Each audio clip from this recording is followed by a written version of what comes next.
Mga tol, di pa kami nakauwi kasi inaantay pa namin yung kasama namin. Nandun pa sa bahay ng malaking bahay ng may-ari ng bahay na malaki. Hindi pa kami makauwi mga tol kasi nag-install pa sa loob ng bahay yung kasama namin. Hindi na namin siya sinamahan doon kasi mayaman yung may-ari. Kaya baka marami na kami doon. Masyado na kaming dumami. Kaya dito na kami nag-aantay mga tol. Kasi yung kasama ko na TikTok oh.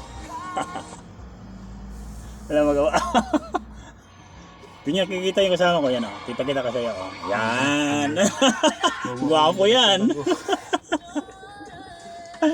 Ayaw niya makita sa ayaw niya ma-expose sa social medias. Sa social shows lang siya. Social sapatos, ayaw niya sa social medias eh. Yan. Yan. Wala tayong magawa mga tol, kundi magantay. Magantay hanggang sa makaantay.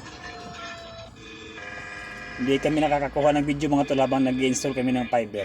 Kasi busy. At saka yung kamay namin may hawak na ladder. May hawak na mga nagmabadali ka rin mga tol. Yeah. Thumbs up mga tol. Sa mga nanood ng ating video, huwag kalimutan mong subscribe. Sana all. Sa iyo pag ganitong wig ang sinuot mo. Napakalambot at hindi basta-basta matatanggal yan pag sinuot mo. Napapagod na ako sa kakapoy mga tol. Kasi di pa kami nakauwi. Tapos linggo bukas, Sabado ngayon. Ang pitsa ngayon, anong pitsa ngayon tol? Tres. Tres. Di ba may party kayo ngayon? Wala. Di ka sumama?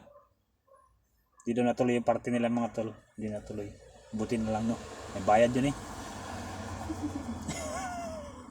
Ngayon lang ako nakaranas mga tol company na may year end party. Huy, baka isin mo yan sa cashier. Hindi.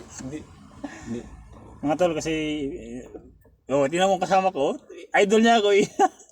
Subscribe kayo mga tol. Scorpion Breed TV. Subscribe kayo ha. Yan. Huwag niyo kalimutan yan. I-upload niyo yan sa TikTok. Siyempre makikita niyo. Tapos punta kayo sa YouTube. Nyo doon.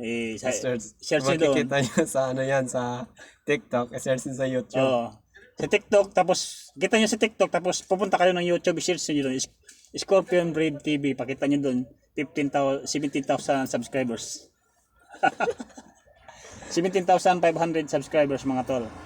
Yan kadami yung subscribers natin. Hindi na tayo nakakapag-video, nakapag-vlog ngayon kasi busy na tayo sa trabaho. Walang panahon mag-edit. Wala nang oras. Mga tol, kasi may camera dyan, may camera dito. Dito ako nakapanood sa kasama kong kasama ko sa installer, technician. Maraming salamat mga tol sa panonood ng ating video at huwag kalimutan mo subscribe.